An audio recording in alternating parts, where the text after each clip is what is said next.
Yo, yo, yo, what is up, ladies and gentlemen? It is your boy, the franchise player, Double B Bad Blood, joined once again by the HMIC.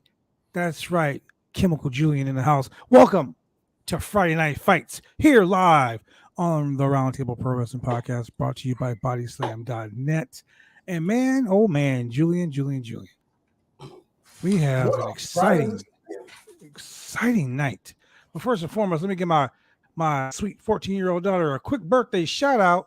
Shout out to my little girl who is 14 years old now, and damn, makes me feel even older when I start.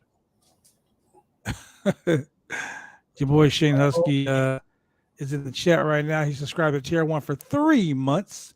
Shout out to your boy Husky 518. Yeah, man. Throwbacks in the house. Throwback. What is up, my man? Yeah. So let's get it in, man. Let's talk about this. So what do you want to talk about first? Do you want to talk about Smackdown?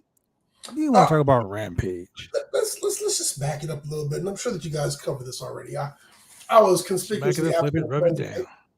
I was conspicuously absent on Wednesday. I was at the Black Movie Soundtrack, created by Randy Hudlin at the Hollywood Bowl. Fantastic experience. If you don't know about it, go look it up. But I wasn't here to talk about Dynamite and that shit showing that Punk did against Jon Moxley. I just wish to express my disappointment. And along with Marie Shadows, this, oh my God, reinforces like this guy. That's all I want to say about that. Other thing I want to say. Punk, this guy. Death Triangle against United Empire was freaking fire. That was a clinic that banger. Had the best matches I've seen in just quite some time, if ever. If you didn't like wrestling and you watched that match, you like wrestling. I mean, Throwback. Do me a favor. Switch over to Twitch. Get in the Twitch chat. I'm going to cancel the YouTube chat because I want to get over and get our Twitch chat going. So I'm going to cancel the YouTube right now. Boom. It is canceled right now. And big shout out to Two Belt Shane or Two Tooth Shane. I don't know how many teeth the doctor extracted, but I hope you're feeling better. Hope you get that codeine. I hope he gave you the good stuff, and you just floating on to sleep tonight. Shout out to our alcoholic friend Drew. I've been drinking and I want to be on. You just can't figure it out, huh? Should we get Drew on? I want a drunk Drew would be great. I feel woozy still, but hanging in there. That's good, my brother. Full on Twitch, baby. Drewski is in the house. All right, look. Ladies and gentlemen, I don't know how this is going to go. I'm excited to find out. So we're going to take a quick commercial break. While we get Drew in the house, we will be right back. Professional wrestling is one of the toughest sports going today. If you ever dreamed of being a professional wrestler, then former WWE superstar and World Tag Team Champion Sir Mo of the famed tag team Men on a Mission invites you, yes, you, to join his Bumps and Bruises Academy. Now in 2 locations in Carrollton, Texas and Sherwood, Arkansas. Allow Sir Mo and his head coach, Dante Smiley, and other coaches to get you on the road to an exciting and rewarding career. Classes forming now for your shot.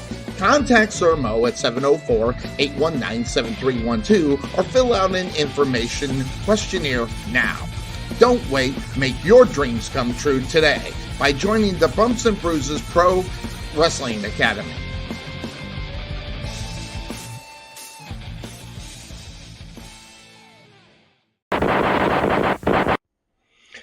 Hi, this is James Beard with SWE Fury, and you're watching the Roundtable Pro Wrestling Podcast. And we are back. And Drew's in the house. Looks like Marie Shadows is in the house. What the hell? Wait, new followers in the house. Yeah. I opened this and now I don't know where everything is. Hold on, wait. I lost you guys. I can hear you. We're right I here. have the Twitch chat. Oh, there we go. There you are. I have a lot of tabs open. I'm really bad with that. That's what she Hey, said. I want to say shout out to Trader Joe's for putting in stock Jamaican patties. These are freaking fire. Oh, Put in Trader the air Joe's. fryer, they're delicious. Absolutely. Hey, everybody. All right, so here we go. This is what we're gonna do. Let's talk about the elephant in the room. I'm not WWE. Fat. Let's talk about. Do I have to? tonight's Do I have to episode. pie face you now, Mister? Wow. You calling me fat? I love Drew like this. Let's go. So what I'm gonna do, guys? I'm gonna jump out. I'll be right back. Go ahead and talk about this. Marie Shadows is happy that CM Punk and Dax lost both their matches. Yeah. Marie Shadows is happy about that. I'm a Marie. I'll be right back. While you guys go ahead and do that. That match was a shit show, and I was really pissed because somebody on Twitter put it akin to the way that Hogan would drop the title, just like not show up and my ankle and just like walk away. Whatever the reasoning was behind it, for a championship match, that was some bullshit. That was a cop out. That's you don't drop, you don't unify the interim and the prime heavyweight championship in the middle of the show in a 3-minute match. I mean, that was just, it was stupid. And Punk, with the whole, twist my ankle and my foot popped, and they've shot vignettes in between to show him in the back with medical, whatever. This guy, I've never used the word ego before, so I mean, I'm not going to start using it now. But when you, let's just call it sour grapes. I mean, as much as people talk about Austin taking his ball and going home, this was just like a kid like throwing a tantrum. And the downside is that Moxley didn't get the best match that he should have gotten for the heavyweight championship. I mean, he really deserved to fight for the title and really get a declarative, really strong win over somebody. And that's not what he got. So that's it. Apparently, Marie is in ad hell and is not able to hear anything that's being said right now. So you're going to have to repeat all of that again. What I can tell you is that are we sure that this is Punk and this isn't Tony booking this way? Like, why would Tony book him like that?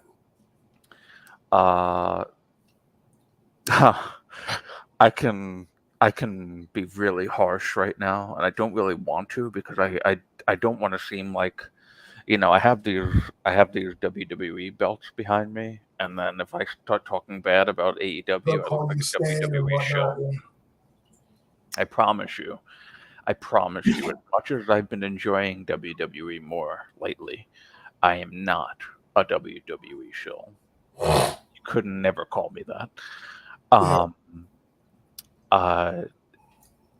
Tony has relied on this not hot shotting, that's not the right word, but just this like no, it's like, I mean, we've used it before.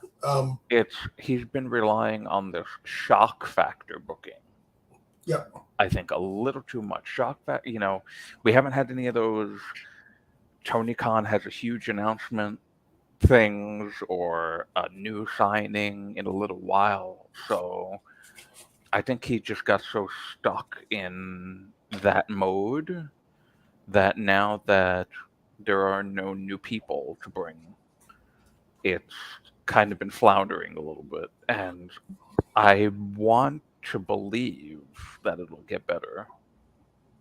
But with this Punk stuff and all this stuff going on backstage, I don't know. I don't know. I mean, there are things that have been going on that I've not been a fan of. And like this, okay, like look.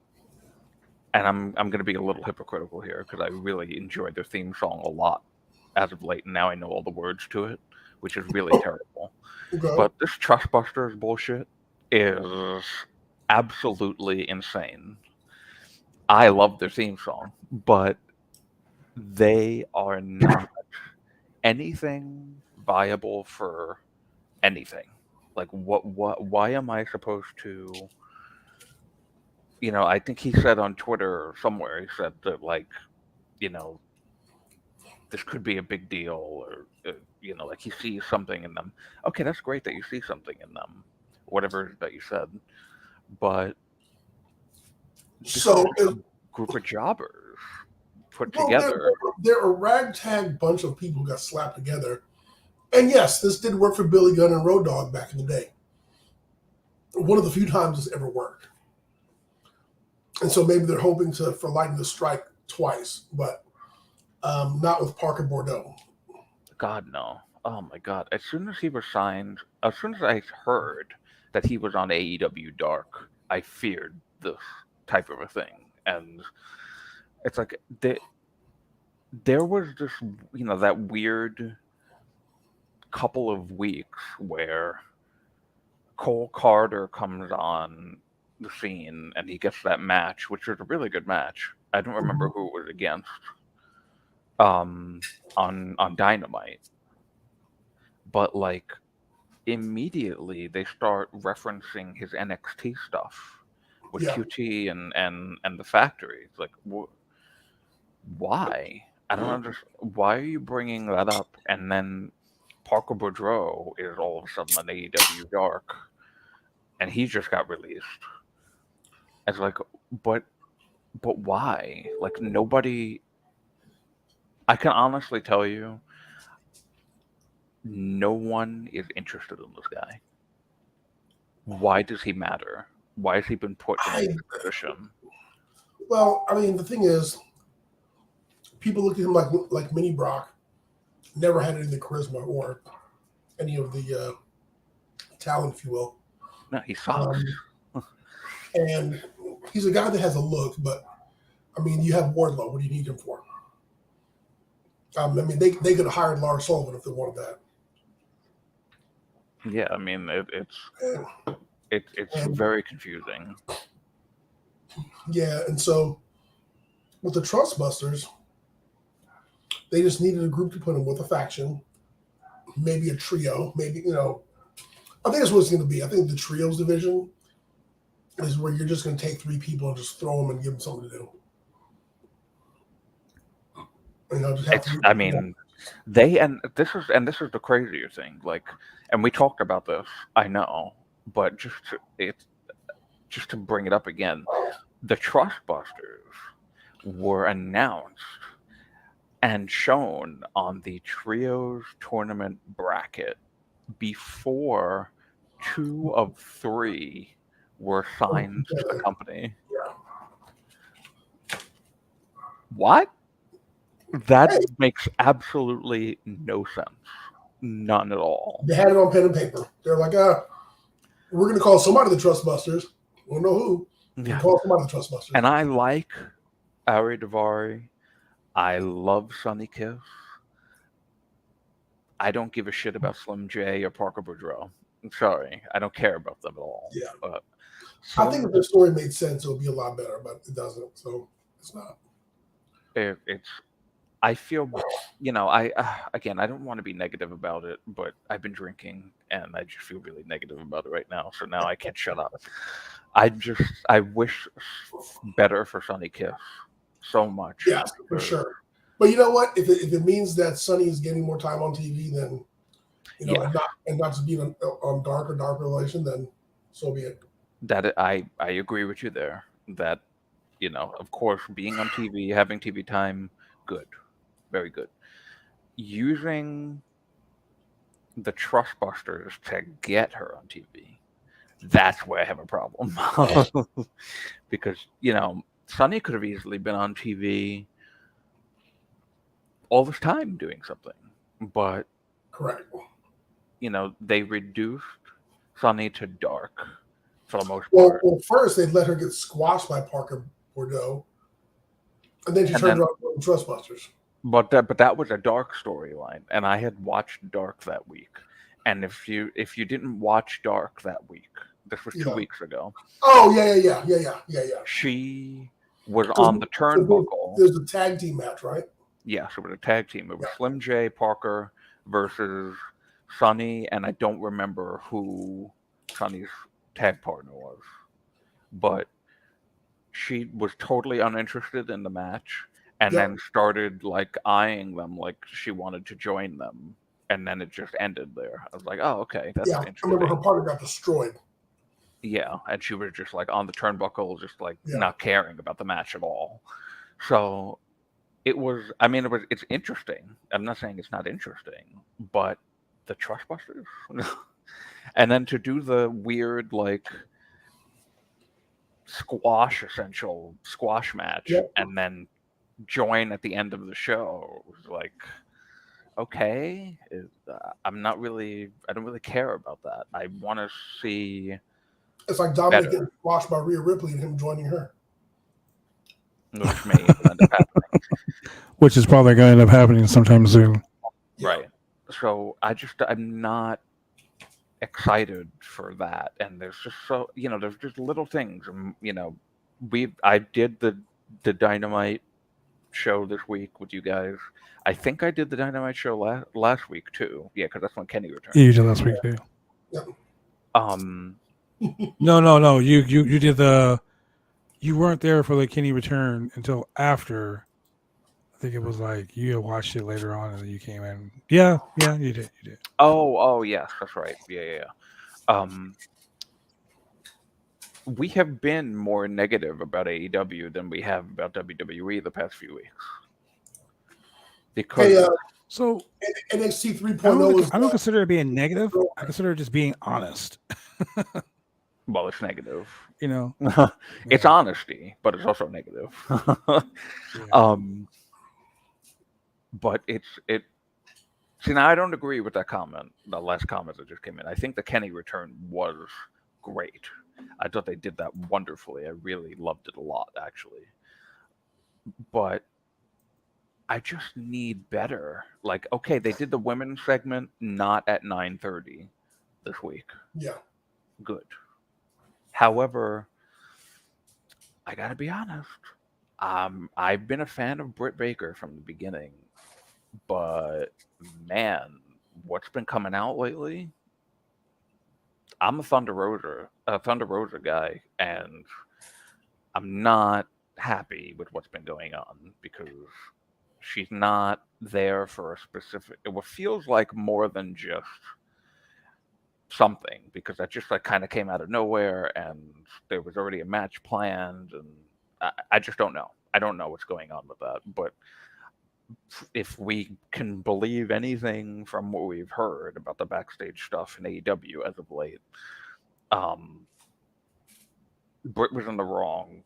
Shouldn't have cut that promo the way that she did about her wrist being hurt since she was a champion that came to work. That was totally unnecessary. And I actually find that to be worse than what Punk did. I'm going to be totally honest with you on that. What I criticize. The thing about what you're saying here, and I've been drinking and I cannot pronounce that, so I apologize. You criticize both companies so frequently and always get called out. People do not want to admit when something is wrong in a company that they like. And there's too much of that on Twitter. The tribalism. And I just this morning I quote tweeted some dork on Twitter who was like angry at AEW because the Twitter account blocked them because they were heavily criticizing the show, and they're like, oh, Tony, like he's owed something for helping the company trend on Twitter and buying the shows. Like, that was of your own free will, jackass. Drew, you wouldn't believe the entitlement some people feel, whether as fans or as internet trolls. So the rise of AEW fans reminded me of when WCW turned around, And as soon as WCW turned around and the Outsiders were cool and NWO Hollywood was cool, all of a sudden it was like, oh, WWF sucks and this, and this. And you had this rise of fans who were like all pro WCW and anti WWE. And then Austin, and then Triple H, and then The Rock, and then WWE started doing their thing. And then all of a sudden it's like, oh, WCW sucks, and oh, Finger Poker Doom, and blah, blah, blah. And now there were WWE darlings again during the Attitude Era.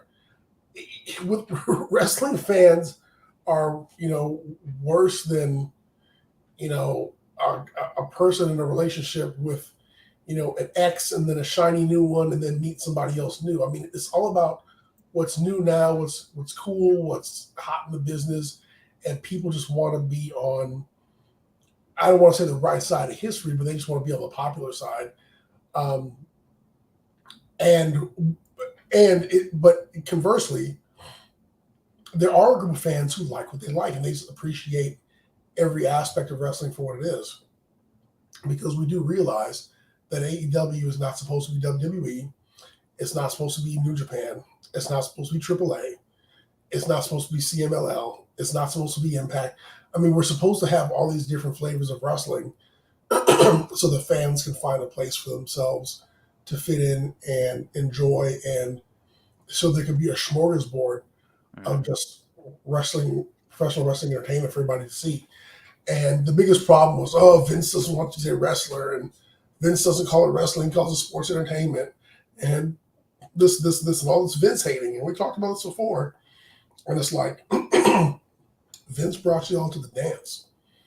This dude drove a luxury SUV, put you all in the back, and he got you here. Was it time for him to leave? Yeah, but don't forget who got you here in the first place, because professional wrestling would not have this level of visibility in pop culture and in popularity with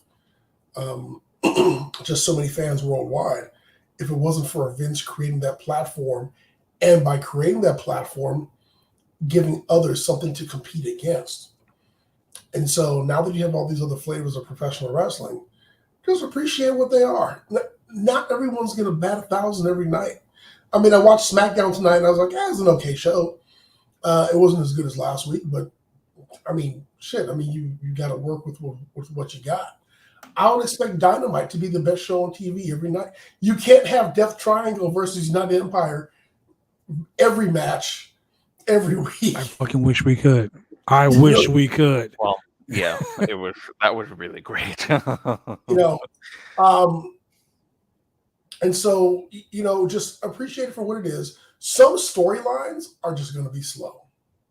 Some things are just going to progress slowly, and later on you'll be like, "Oh my God, that was genius!" But right now you're saying, "Oh, these fuckers, they don't know what they're doing." So give everything time. Some things just don't pan out, and that's just how wrestling is. People bust through walls and fall down. People change gimmicks. Yeah. Steven Regal was a man's man. So, funny story. I was playing Amazon Music, and they were, playing music, quote unquote, that I like. And Steven Regal's Man's Man theme song came on. He's a man, a manly man. Yeah. Yes, I did listen to it because I was like, how the hell? Julian driving down the street, bumping that shit. It's a man. A man's man. I was like, who sat and wrote this shit? CFO money. I think that once, I don't know. If you want to know, this title up here and this title down here, these are WWE titles, and I bought these titles when I was not a huge fan of WWE. Okay. Mm-hmm. I'm spending money on the company, still not being that fond of the company, because I can see past that bullshit, and I support wrestlers, not companies. Stop doing that, please. It makes life easier. I think the funniest thing to me was a group of people that I engage in outdoor activities with. One of them asked me about wrestling, and of course, someone's always going to ask you, so you believe it's real? And I was like, professional wrestling is 100% real. You don't get dropped off the top rope or power bombed off the top rope and land on your back and the shit tickles. Like, number one, the shit hurts. People get injured for real. Number two, is there predetermined outcome? Of course. But guess what? We get it. Everybody in the arena gets it. As much as we know when we go see David Copperfield that he's full of shit and he's like doing sleight of hand, we're still showing up just to watch him do the sleight of hand.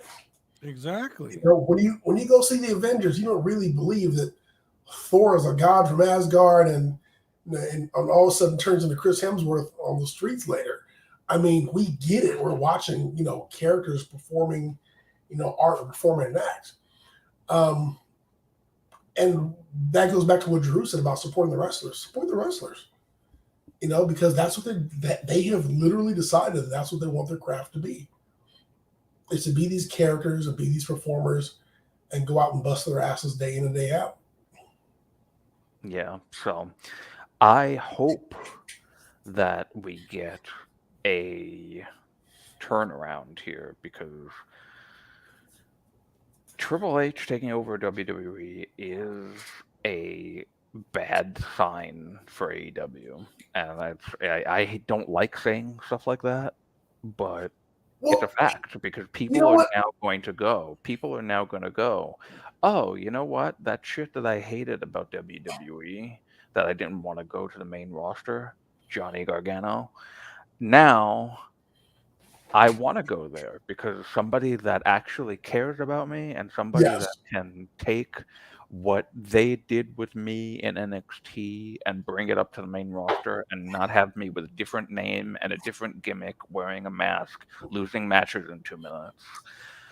Now I can actually be the character that I honed and crafted in NXT, and I can bring it to the main roster and thrive instead of Vince McMahon taking everything that was great about me, Butch, and Butch, Karrion Kross, all these people that Triple H did so well with in NXT. And now they don't have to worry anymore. I think the reason Triple H hired back Karrion Kross is because he probably felt like he owed him an apology. And you know what? Like, look here, bro. I'm sorry they made you dress like a dominatrix. I'm sorry that they did this shit to you. You can go fuck some people up. How about that? He probably came to him in NXT. He was like, "Hey man, I got the word." Then said he wants to call you up. Great. Oh man, this is going to be fantastic for your career. I guarantee it, man. Hey, see you on Raw. Karrion Kross gets to Raw. Hey pal, here's my old demolition outfit. Put it on. Go out there. Linda told me to wear this before, brother. I'm telling you right now. Really? Keith Lee would have not gone to AEW if Triple H took over. Nope. I am 100% sure of that. I'm going to interject and say a couple of things about this whole thing. For one, Triple H coming back to wrestling, coming back to WWE was the very best thing that could have happened to the WWE at this time. Because quite honestly, the WWE was in a fucking shithole. You got tired of seeing the same 10 guys over and over and over again. It's like missionary over and over and over again. No one likes missionary. You know what I'm saying? Come on, let's get it in. Everybody in this fucking industry are freaks. No one wants to see that shit. Secondly, the women's division in the WWE was dry as fuck. They had us sitting here saying, yo, AEW women's division isn't that bad. It fucking sucks. That's how bad the women's division made me feel. You're correct. Thirdly, the fucking the constant regurgitation of the same matches over and over again. Fans are getting burnt out, but you know what it is. It's because we were conditioned to think that the WWE was the very best thing going. So we sat there and we just took it. Like, we just fucking took it. Like, yo, we're just going to just fucking take it, and that's just it. Boom. Where are we going to go? It's happening, right? Yeah, exactly. But AEW came along. People were like, whoa. It's like back in the early days, it was just Coca-Cola. Then someone was like, yo, try this Pepsi shit. People are like, whoa, this is fucking different. I like this because it's different. It's not that the wrestling is better. I mean, the wrestling is better. Get it right. The wrestling is better. But now, Triple H is taking things and he's making them make sense. Every little thing you see in the background, Easter eggs. Remember, and I'm going to say this, and I know I'm going to slap myself for saying this shit, but remember when fucking Stephanie McMahon said that the WWE was like Marvel? And that every wrestler was like a Marvel superhero, right? I was like, that's the dumbest shit I've ever fucking heard. But now that Triple H is in charge, I'm seeing these little Easter eggs pop up in the background of everything. Like tonight, after the first round of the women's tag team championship match, they had the women back there talking. They had Bailey and Io Sky and what's her name? Dakota Kai doing their interview, right? In the background, you see Piper Niven arguing with Nikki ASH. Yep. Over the loss of the match. Just dropping little things in there. Last week they had the trash can was on fire or some shit. Some other shit was on fire. You know, then they have like this one guy walks past and boom, there's some other shit in the background. Just like Marvel, planting seeds for a bigger storyline. Yeah, exactly. Planting seeds for a bigger storyline. AEW was doing the same thing. But AEW is like old school Marvel, when Marvel would have like 17 movies and take them 3 years to get to the ending of a fucking, ending of a saga. When DC was like, yo, we got Batman, we got Superman Return, Batman v Superman, Justice League, all in like 5 years. They rushed it, and I'm a DC guy, so I hate to say this, but they rushed it and they shit on it because they let Joss Whedon kill the movie. You know what I'm saying? Vince McMahon was watching Vince shit on his own product. Vince was killing his own product. And now that Triple H is in charge, Triple H is breathing new life into it. All the guys that would poison. Exactly. All the guys who have never ever made it on the fucking main roster because Vince was like, oh, he's too small. No one's gonna believe that guy's a wrestler. No one's gonna believe that guy. Did you see how they popped for fucking Johnny Gargano when he came out? Yep. Dude, super huge pop. Okay, these wrestling fans are starting to like wrestling. WWE is allowing it to be wrestling now. Triple H has injected a whole new lethal dose of excitement in the WWE. Now, you said it yourself. Triple H being brought back in and running the WWE the way he's running it now. Yes, AEW has a huge fucking problem right now. You need to shit or get off the pot. I don't know if Tony Khan truly realizes that yet. Tony Khan's a fucking idiot. Look, he gave Parker Boudreaux a fucking job. Okay, come on. Well, so here's the thing. So Tony Khan has a property. He has AEW, and then he bought Ring of Honor. Okay, that is akin to WWE buying ECW, in my opinion, because he's never going to let Ring of Honor be higher than AEW, but he's going to keep it in the background, keep the titles around. Yeah. So that being said, he is now he's got a fat payroll. This dude's writing so many checks on the 1st and 15th, it's probably ridiculous. I mean, he's got a lot of people working for him, and now he has to find them work, which is why he has Dynamite, and he has Rampage, and he has Dark Elevation, and Being the Elite, vignettes in the background, and so forth and so on. Because he's got, why keep people around if you're not going to pay them? Or why pay people if you're not going to have them working? And so he's got this bloated roster now, and he's got to find work for everybody to do. However, if he were to, let's say, evenly distribute the work, some of his shows wouldn't necessarily get the ratings that they get because not everybody's as interesting as he wants them to be. So he's like, well, let's put them in trios and see what shakes out. Before it was let's put them in tag teams. But he's like, we're trying to push FTR. We're trying to push the Bucks. We're trying to push Ortiz and Santana back when they were together. And they were trying to push Ray Phoenix and Penta. So it's like, well, these other guys, Private Party, and we'll put you on the Saturday show. Then you get Swerve in Our Glory, who kind of like came out of nowhere. Okay, we'll have you guys do this thing for a while. But he's still now got a bloated roster because, quite honestly, your prime shows are only 3 hours. Mm-hmm. And you got to fit in the women's matches. And you've got to fit in a tag team. And you got to fit in your major storylines. And Punk has to have his time. And the Blackpool Combat Club has to have their time. And, there's only really so much real estate to go around. And so, once again, you're going to start hearing rumors of, oh, so-and-so is thinking of leaving because there's nothing for him to do. Well, guess what? Unless you're going to volunteer to go to NXT Europe, Raw is pretty well padded. SmackDown's pretty well padded. Raw is so well padded, we haven't seen Veer or Omos or the Street Profits this past Monday. So, we've got room to do other stuff. But yeah, now they're on Friday for some reason. Yeah, and they're on Friday for some reason. And unless you guys are going to are volunteering, they were smoking weed. That's why they were on Friday. unless someone's going to volunteer to go work main event. No, that's what the maximum male models are. I don't watch main event, but I hear it's actually a really good show lately too. So, even maximum male models got some TV time.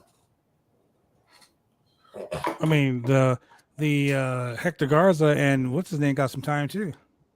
Oh my god! They managed to give the Viking Raiders some TV time.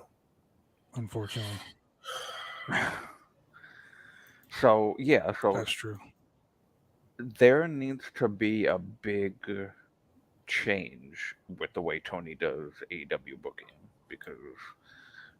and it probably needs to be him not doing it all. Like this is kind of a Vince McMahon-ish type of a thing to do. Like, hey, I need to control the whole thing. He was trying to be Vince. It's you're trying to be the alternative, but you're doing the same things as the people you're trying to be the alternative of. And as a result, there is a lot of issues. I love the company. I love what they're doing, but look, this week, and it legitimately pains me to say this. I am hurting when I tell you this right now. Okay. Next week, there is a match involving my favorite wrestler in the world, Bryan Danielson. Okay. And I don't think that it was ever necessary. Why does he have to face Jake Hager? It feels like that just because he got attacked. How many people get attacked and they don't have matches the next week? It's like, why is Danielson and Hager a match next week? And I feel Shane, I legitimately feel awful saying that because I love Bryan Danielson so much, but I don't like Jake Hager that much. And I got to tell you the other thing too. Chris Jericho is a great mind in wrestling, and I loved a lot of stuff that he's done in AEW. But they got to get him the fuck away from the commentary table on Friday nights. Oh my God, yes. He's got to get the fuck away from commentary. And I'm going to be honest with you, the sports entertainment shtick was fun when Vince was in charge of WWE, but now it makes no sense at all. But they got to end that stuff. And it stopped making sense while Vince was still in charge. Yeah. And instead of saying, hey, let's go ahead and squash this while we have a chance, they're running it into the fucking mud. Yeah. It's like, how can I say this? Telling dick and fart jokes in church. There you go. You can only do so many bad things so many times before people finally like, dude, okay, we get it. Yeah. We get it. All right. Yeah, you played it out. It's done. I don't need to hear of the Jericho Appreciation Society's Performer of the Week every Friday. I don't give a fuck. Stop it. But here's the thing. Isn't this his way of being a heel? Yeah, but you can just do that in a promo. You don't Yeah, have to be. I know. Okay, I know. speaking as a bad guy in wrestling. Yeah, it's got a piece There's of only shit. so much shit Okay. I can keep doing over and over and over and over again, where people are like, oh, God, again? You know, it's like going out there and saying, hey, you suck. You suck. You suck. After a while, Kurt Angle was like, yeah, I suck. I suck. He was getting it. You know what I'm saying? It became a popular, what? After a while, people are like, well, shit, what? Now it's like now it's like a phrase. Yeah. You know what I'm saying? It's like the Green Bay Packers always beating the shit out of the Chicago Bears. I mean, come on, man. You see what I'm saying? Come on, man. Yeah, 100%. Marie knows what I'm talking about.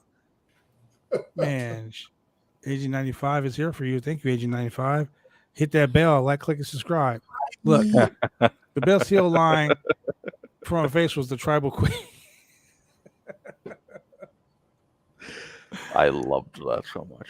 You know what? Yeah. And I may get some hate for this, but look, I'm gay, all right. But I understand why people. No. I understand why people like were bothered by the line, but this was during the pandemic before the crowds came back. But when Kenny, and this was after the blunder with that match with the exploding ring match. What do they call that? Yeah, that's right. Yeah, and then they did the next week they made fun of it, and then Kenny told Don to 69 him. 69 me, Don. Yeah. That was fucking hilarious. I howled when he said that. I forgot why I mentioned that now. Why did I mention that? Because if you're doing the same thing, just imagine if he'd have been like 69 me, Don, every fucking show. Oh yes, right, yeah. It wouldn't be funny anymore. Unlike Scissor Me Daddy, which never gets old. Okay, No, Scissor Me Daddy never gets old. Scissor Me Ass go. Daddy never gets old. Scissor Me. Scissor Me Ass Daddy, that never gets old. Man, I have to do Shane's thing tonight. Come on. Scissor that ass, Daddy. Yes. We did it for you, Shane. Yeah, Shane. We scissor that ass, Daddy. Damn it, I'm not there. Hey, face emoji. So speaking of recycled gimmicks, guess who lost tonight? Who lost Baron tonight? Corbin. Baron Corbin. He lost again. I was so fucking happy. He I did. thought he was You know, going to win. Hold on. Let's go ahead and get into the SmackDown recap real quick because Ricochet beats Baron Corbin clean as a fucking sheet. Again. Yes. Again. And on top of that, Pat McAfee begins to just spread his cheeks and take a hot and steamy all over Baron Corbin. Were they, wait. Are they in Cleveland? Because that was a Cleveland steamer he gave him. No, they were not in Cleveland. That's where Punk has lost like 3 times. Yeah. Yeah. Punk need to keep his ass out of Cleveland. Yeah. Shit, spreading them Pat cheeks. actually was like drawing a circle around his face saying, look at this is the face of a loser and all kind of the shit like that. I loved that so much. So, I think we might be ending up going back to broke Baron Corbin. Bro. So. And he kept mentioning how Baron Corbin was broke and how he was in the same clothes and he lived in the same clothes. And then he said, but look, fortune shined upon him and he got all this money. And now, because he's such a badass person, that shit started happening to him again. Basically, karma's going to bite him in the ass. Go ahead. Finish. I need you all to either go back and watch some of the old episodes, but hear me now and believe me later. On this very show, we said the way that Baron Corbin's broke Baron Corbin episode should have ended was number 1. Bad Blood said they should have shown Baron Corbin going towards the ring with a credit card machine, trying to get fans to donate money to him. That was number 1. Number 2 we talked about him stealing merchandise from various other wrestlers and selling it backstage, like the Homeboy Shopping Network, having these like little pop-up TV sales, little merch stands, selling bootleg merchandise. And then WWE could have even hosted a Baron Corbin bootleg merchandise website and sold even more merch there. If that's what goes down, remember, you heard that shit here first. That'd be funny. Scammed by R-Truth. So I had friends here this evening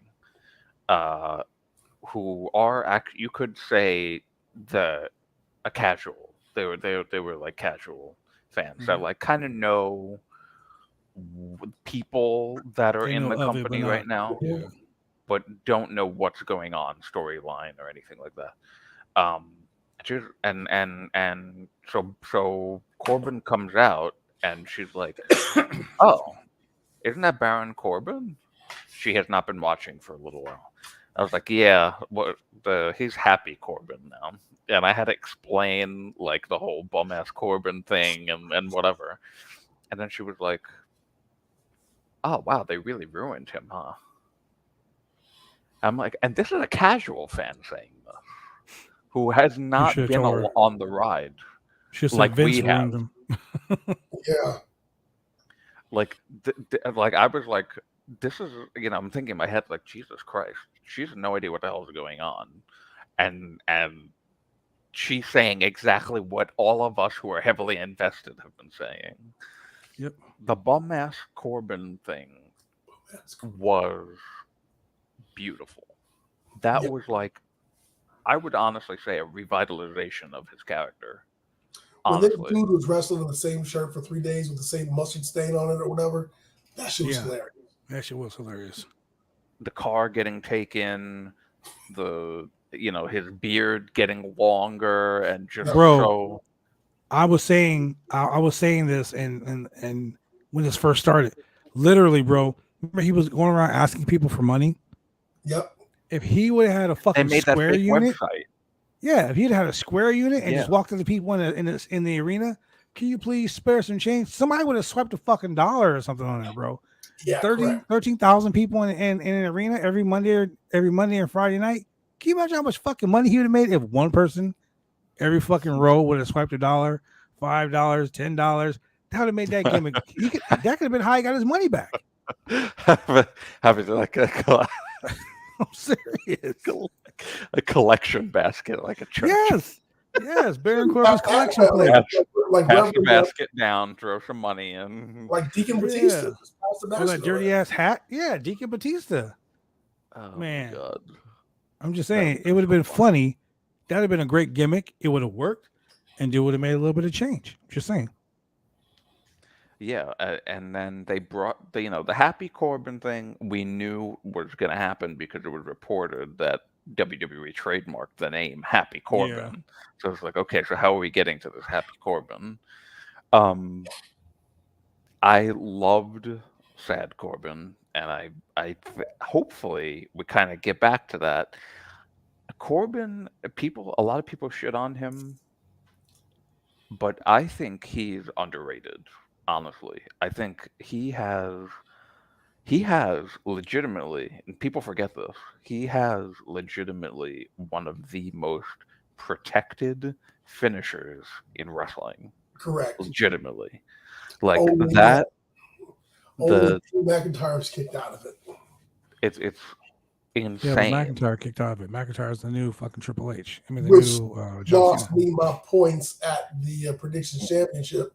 We hits the end of the days, it's a wrap. Nope. Did y'all hear the rumor about Triple H wanting to remake some championship titles? Yes, I did. Yeah, he hates the WWE title with the big ass W. He fucking hates that. Oh, I believe it. It's so generic. It does like I mean, no offense to like people who like that belt, but offense to you for liking that belt, because here's the deal. As a champion, as Drew hides it. As a champion, you want to be set. You want to be a figure piece. You want to be a figurehead. You want to be set above the rest, right? So it's like, I'm the WWE champion, but I'm wearing black trunks and I'm wearing black boots like I'm a young boy at the dojo. Where do I stand out? I don't. You know what? I will you look tell basic. You look plain. You look like a white girl drinking fucking Truly. Like when you keep drinking White Claw. Who knows? From when I saw the belts. What the fuck, man? I love White Claw. I was waiting for that.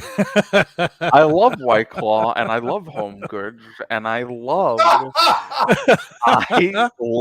pumpkin spice everything. I was about to say, you fucking pumpkin spice latte ass. Drew, you all right, man? You all right? He said pumpkin spice everything. Oh man! And I took a when they made the title with the big W in it, and they had the black one and the blue one and the red one and the purple one and the pink one. It was really like ban that man right now for saying pumpkin spice sucks.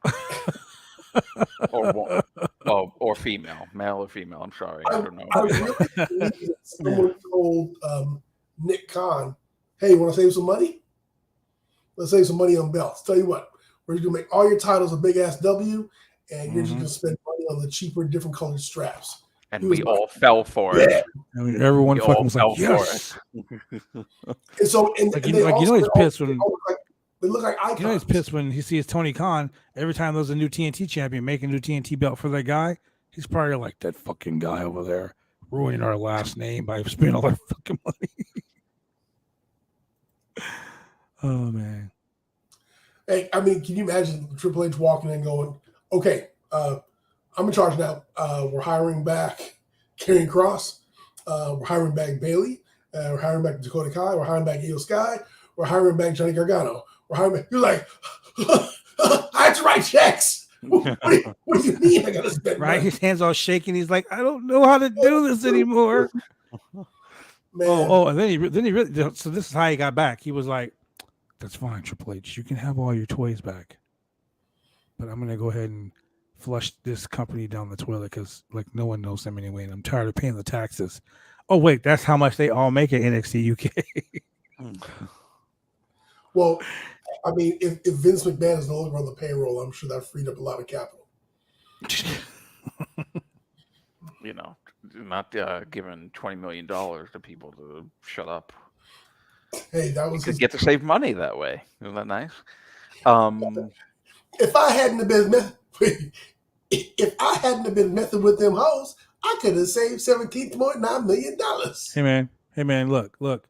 I ain't saying I would have done this, but I'm saying I would have done this. I wouldn't have been like, "Hey, let me give you $6 million to give me some oral compilation." I would have just been like, "So I'm gonna go out and find me an escort and pay her what she wants and do what I want to do, and then she can go home. No NDAs, no DNAs, no none of that shit. And then I ain't taking the fucking money from the company." None of that shit. You know what I'm saying? Like that's where he fucked up.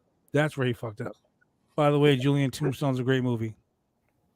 I'm glad you enjoyed it, Shane. Shane was like, Can you imagine right now that this man is at home with more time in his hands, he's calling up probably Triple H. "Hey pal, why don't you tell me about Backpage.com? I could have saved millions."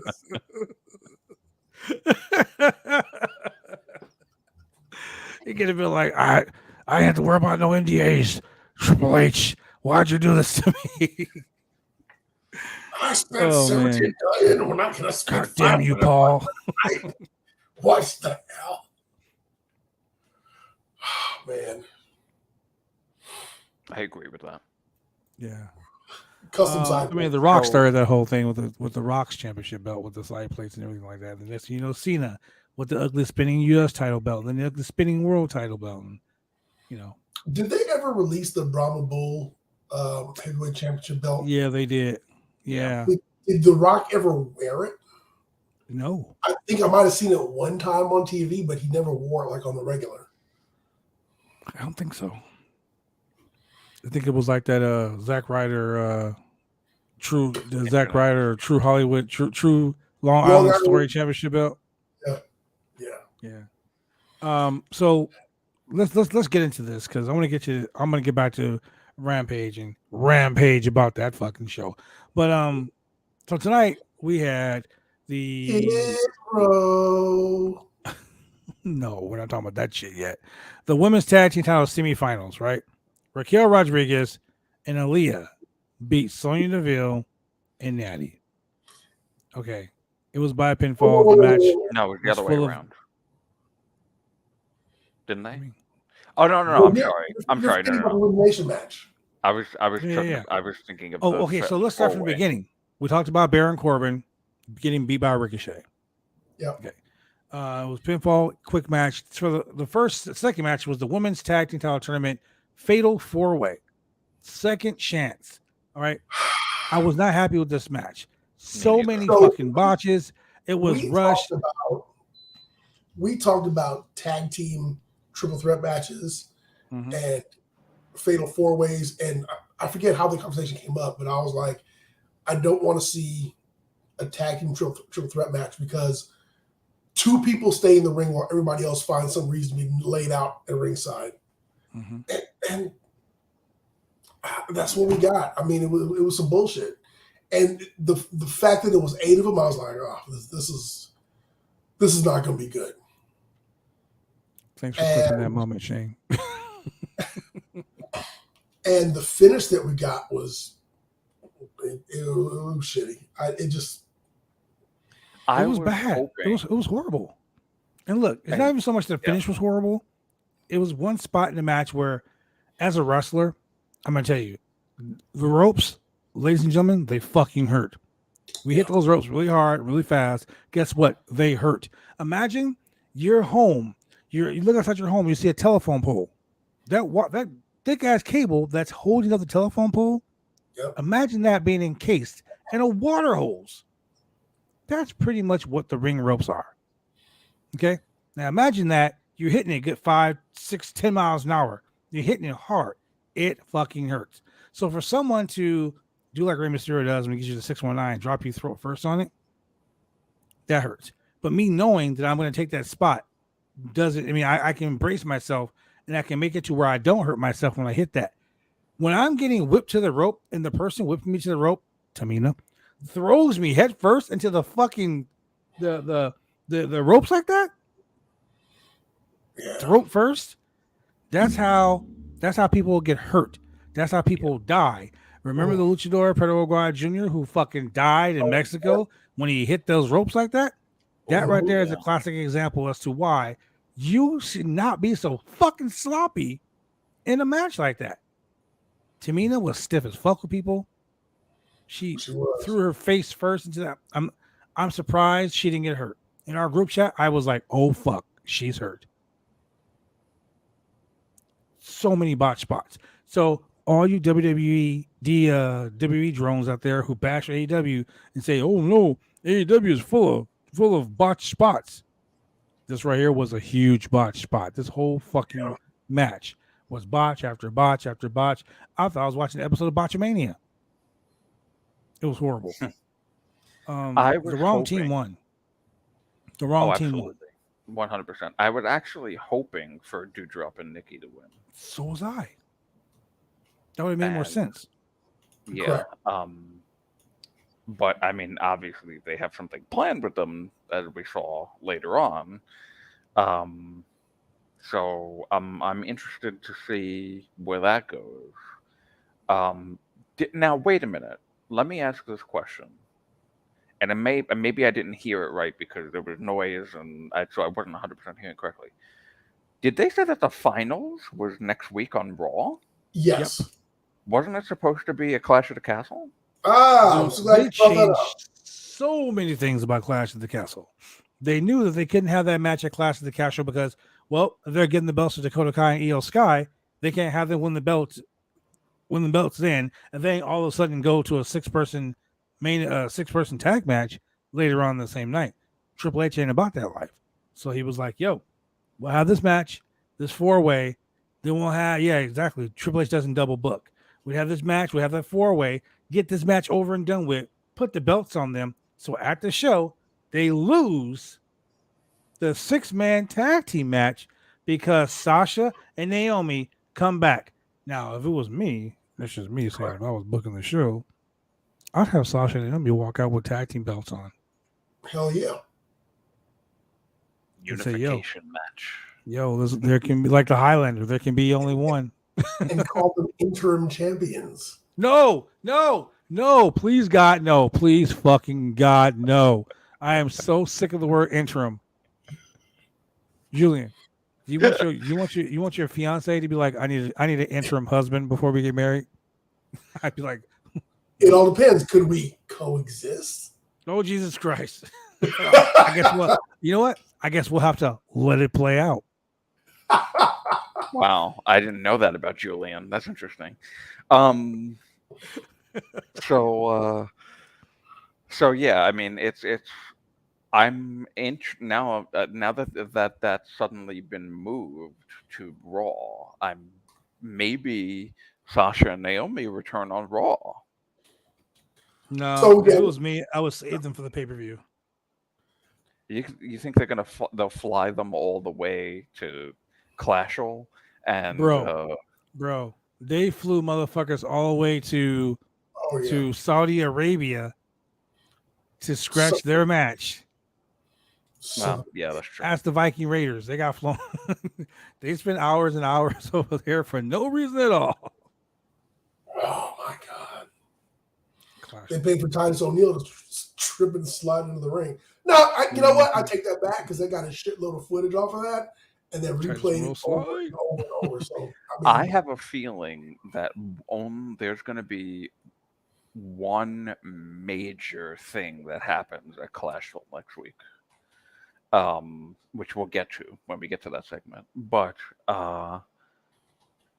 yeah, I maybe Sasha and Naomi end up showing up again at Clashville. That could be possible.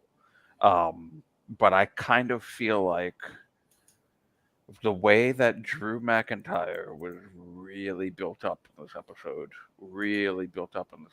like I have not seen in quite some time on WWE programming. I think he's winning. Okay, so here's a question. Can the Usos travel to the UK? So that's weird. I don't know. Because there isn't a title match out there, right? Yeah. So here's the thing. You can go to like the UK. You can even go to Japan with DUIs. You just can't go to Canada. Okay. Interesting. So yeah, because there's no tag title match for Clashville. Not yet. Well, yeah, they could do something. I don't know. I mean, because later on tonight, I'm gonna throw my prediction out there. So Sonya Deville and Natalya defeat Dana Brooke, Tamina, Shotzi, and Xia Li. Nikki ASH, almost a superhero, Nikki Ash, and Piper Niven, because I refuse to call her Dewdrop. That's a stupid ass name. To advance to the finals. Gunther, Walter, and Sheamus. This was a nice segment. This was a great segment. The fact that Pete Dunne was going apeshit crazy and Ludwig, they were fighting, like literally like fighting at their feet. That was such a great visual. I loved it. Sheamus and Walter would not stop staring at each other. It was so fucking awesome. That's how you build that right there to me was a great build. That was a great build. Shane didn't see that. It was great, Shane. Trust me, it was great. Shane, why didn't you watch it, Shane? That's your fault. Jeez. Yeah, Shane was too busy. He said, "Fuck Fox." I watched it just fine. I was watching the Fox. I started watching it in Spanish, and then Julian was like, "It's on Sling," and I was like, "Click right there." I didn't know it was on Sling ever. I know some Smackdowns have been preempted lately because of some sort of sport that's going on. Yeah. I don't know which one. World Cup. But yeah, this was a great segment, and I'm kind of ready to see new stuff happen with Sheamus too. Like I'm kind of ready for this Ice Sheamus. Rolling Brutes thing to end, and maybe a face turn for him. My God, I want the Rolling Brutes thing to end. Okay, so I'm gonna throw this out here. I want Sheamus to become Intercontinental Champion. I mean, don't get me wrong. Walter has been a great champion. Walter's made the belt Walter has made the belt visible again. Mm-hmm. But I really want Sheamus to win that title. You're right. It's gonna be stiff. It's gonna be stiffer than you and a bottle of Blue Chew, brother. It's gonna be super stiff. I want him to win the title for two reasons. One, because he will be legit the only Grand Slam champion in the WWE, the real Grand Slam champion, because he's won the Universal title, the WWE title, the United States title, the tag team titles. He's won all these fucking titles except for the Intercontinental title. He never won the Universal title. No, you're right. He was the WWE champion. He was the world champion too. So I guess the world titles we consider the the Universal title now. But right, yeah. He's won all those belts, and the only one he hasn't won is the Intercontinental title. Now, I like how they were pushing that on commentary. Michael Cole was being Michael Cole. He wasn't being Vince McMahon's wrong Michael Cole. He was actually being himself. Cole, such a breath of fresh air now. I loved it. I usually hate Michael Cole because I'm like, dude, you're just a fucking puppet. It's like Vince just shoved his hand up your ass and just worked your mouth like a puppet. But he gave us the El Generico comment last week, and I was like, who said that? Yeah. I literally went back. I rewound it back like 10 seconds to hear him say that, just because you said that in our chat. Say something, but I'm gonna be quiet.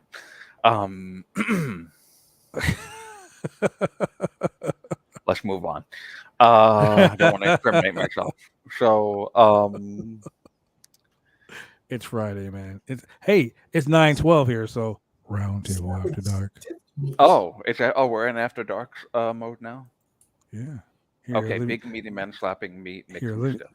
So let me go ahead and set the mood for you. Hold on.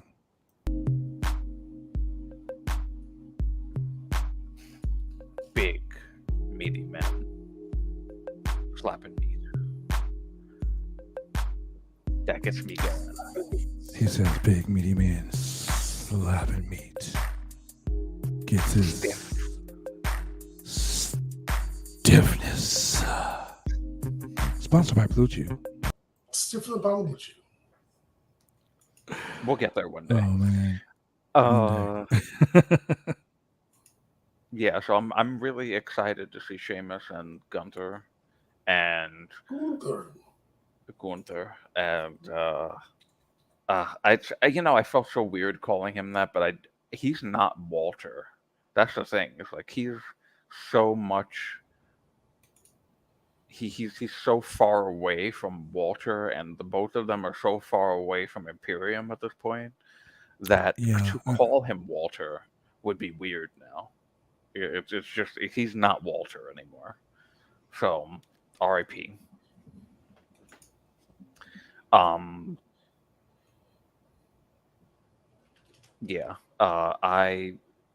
forgot what I was going to say now, and now Bad Blood went away to do something. I don't know why. He took off. What was? Do you remember what was after that segment? Yeah. So after we were still talking about women's. After the famous segment, they broke up. We went backstage with Sonya and Natalia doing an interview. That's when Nikki and Doudrop were doing they're yelling at each other. And then we got Sami Zayn going back to talk to Roman Reigns. To talk to the Tribal Chief. This has been such a great new addition to the Bloodline storyline. Like, Sami can never do anything wrong in my eyes. Like, just what an outstanding perfect person he is. Yeah. It is not weird at all that you want an erotic fanfic of Roman and Sami. I would be playing the part of Sami. So it's After Dark now, so I can say whatever I want. So yeah, I love the dynamic. Now I didn't watch SmackDown last week, but I heard that a lot of great stuff happened with Sammy and the Bloodline last week. So, Because Sammy, I saw the pop that he got because they were in Montreal. I saw the pop that he got when he came out. phenomenal. It was amazing, absolutely Yeah. amazing. And then he helped Roman at the end. Correct. Now, and obviously he had to be there because, like we just talked about, the Usos couldn't be there because Correct. DUI. So, so him being the helper in the Bloodline while part of the Bloodline can't be around, wonderful, absolutely wonderful. And the seeds that were planted tonight were masterful because this segment now, you know, like Roman is yucking it up with him and kind of like being, oh yeah, you know, you're cool, we're cool and everything. And as soon as Sammy leaves, you know, he shoots a look at the Usos like, what the fuck is this guy doing here, man? Yeah. And it's so great. And then not just that, but later on in the night, we can mention it now, we might as well. Not the match, but what happened before the match. Sammy is there just getting in the zone, getting ready to be, you know, to go out for the match with Drew, and the Usos randomly come up to him, and Jay is just fired up and he's angry, and it's like psyching Sammy out. And obviously that was done on purpose because they want Sammy to lose. Correct. It was done so beautifully. And of course it ended up making Sammy lose, but we'll talk about that part later. What else? Oh, well, the Maximum Male Model thing happened. That was kind of dumb. While I've been a fan of that thing, I wasn't so much of a fan of this whole segment. No, the whole "we want the smoke, we want the smoke." I'm a little tired of hearing that "we want the smoke" shit. Like, I'm so fucking tired of it. Yeah. You know, and then Hit Row once again. I'm gonna say this, and I'm probably gonna draw some heat, but fuck it, bring the heat. I'm a little sick of BFAB already. Oh, I did not expect you to say that. I'm done with her already. I'm like done with her already. Last week, her little rendition, her verse in the rap was horrible. I did not watch that. I refuse. You didn't trust me. Refuse. You were probably best for not watching it. I was like, dude. I mean, shout out to AJ Francis. AJ Francis got bars. That's top dollar, ladies and gentlemen. Top dollar got bars. Okay, but yeah. Because I'm in a mood tonight because I drank a little bit. Let's go, Drew. Let's go. Well, no, you're probably not gonna like this. He might not like this either, but I actually don't care about Top Dollar. I'm sorry to say it. I don't know if you. Hey, don't be mad. Shit. Show. He does. I'm sorry to say that, but I really don't care about him at all. And BFAB, I'm fine with BFAB. I'm fine with Ashante, but Top Dollar, I don't give a shit. I'm sorry.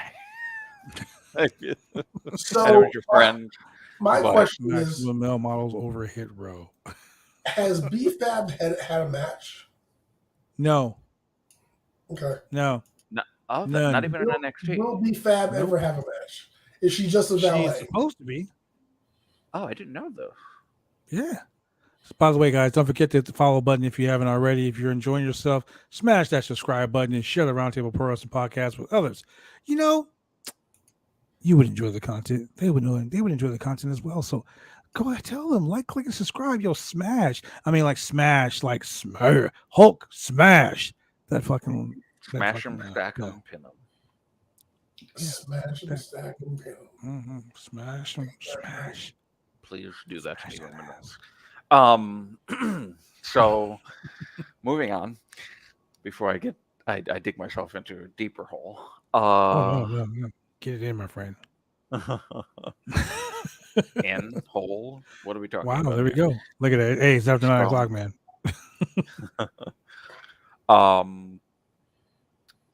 So yeah, so that whole bit was weird, and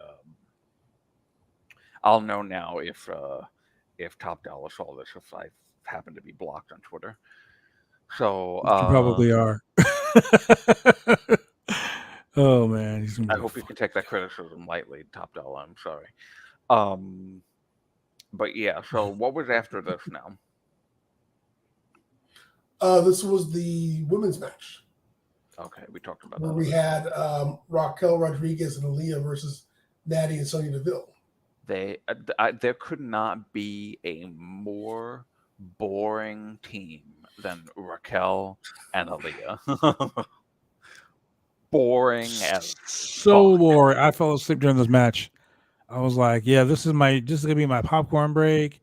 Yeah, it was, and I'm sure they're nice people. You know, and Aaliyah had that like emotional moment. I didn't know she was from Toronto. He said, I'm sure they're nice people. On Monday. That was so funny. You were like, why is she crying? Yeah. I didn't know she was from there. I'm like, well, you know, she's from Toronto. He was like, oh. So yeah, I just don't give a shit about that team at all. So I'm happy. Well, no, they won, right? Yeah. They're facing Bailey's Beauties, as I like to call them. Bailey's Baddies. Bailey's Buddies. Bailey's Baddies. Yeah.